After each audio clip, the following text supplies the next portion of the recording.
आम्बेडकर विकास परिषद पक्षर 75तम भारतर संविधान प्रतिष्ठा दिवस समारोह नवेम्बर 26 तारीख मंगलवार पालित हो जाइछि। पुलिस लाइन छक स्थित बाबा साहेब भीमराव आम्बेडकर प्रतिमूर्ति रे पुष्प माल्यार्पण पर एक सभा अनुष्ठित होइथिला। मुख्य अतिथि भाव अतिरिक्त जिलापाल सुधाकर नायक जोगदे संविधान प्रतिष्ठा दिवसर तात्पर्य विषय में आलोकपात करने सह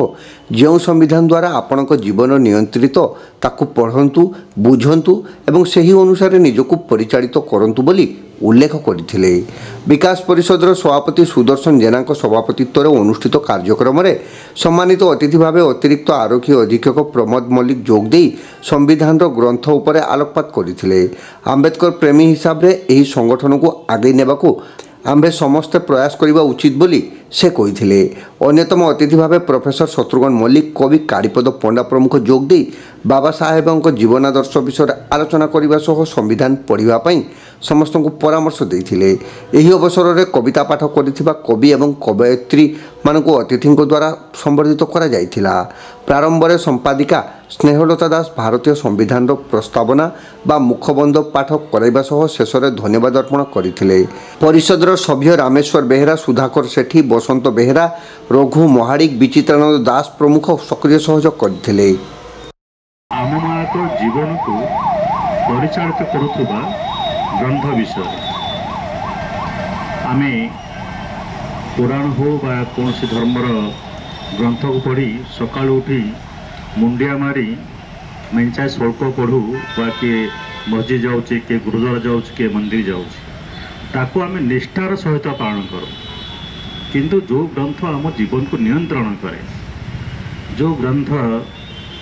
आम सामरिक जीवन प्रत्येक भारतवासी जीवन को नियंत्रण करे, से ग्रंथ पढ़ा को आम आग्रह ना, आम पाखे समय ना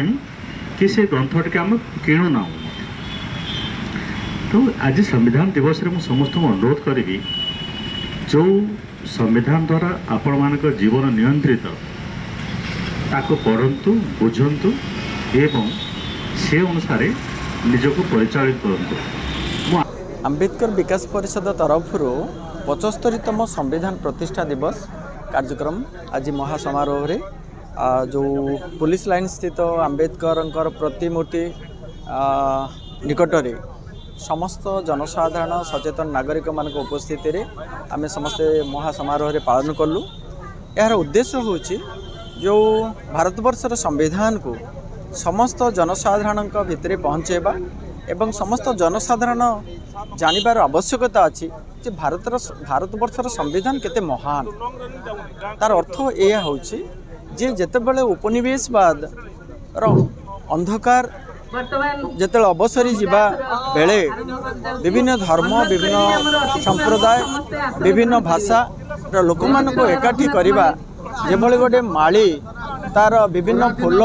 को नहीं जो सूतारे माल तैयारी करे, ठीक बाबा साहेब सबु धर्मर सबु संप्रदायर सबु भाषार लोक मान को नहीं जो भारतवर्षर संविधान को तैयारी कले एवं समस्त भितर गोटे समता एकता भातृत्व को रखा से जो प्रयास करते आज एक कार्यक्रम 1947 मसीहा अगस्ट 15 दिन भारत स्वाधीन होता हेले आम रास्तार चलवार जो नियम कथा कहबार जो नियम संविधान प्रणयन करथिले डॉक्टर बाबा साहेब आम्बेडकर ताहाको आज से समस्त सम्मुख रखिथिले ताकू मानी आज सारा भारतवर्ष गर्वित जे डॉक्टर बी.आर. आम्बेडकर यही जिनस को जे एमिति भाव से उपस्थापन करिसेंती जहाँ प्रत्येक स्वीपर ठारू आरंभ करी राष्ट्रपति पर्यंत समस्तंकर कार्य लगी पारुछि। यही बालेश्वर संविधान प्रतिष्ठा दिवस आम्बेडकर विकास परिषद जो कार्य हाथ को नौची ताहा सर्वसम्मति क्रम समस्ते ग्रहण करुचंती। आज आमर सभारे डीएसपी महोदय उपस्थित थिले, अतिरिक्त जिलापाल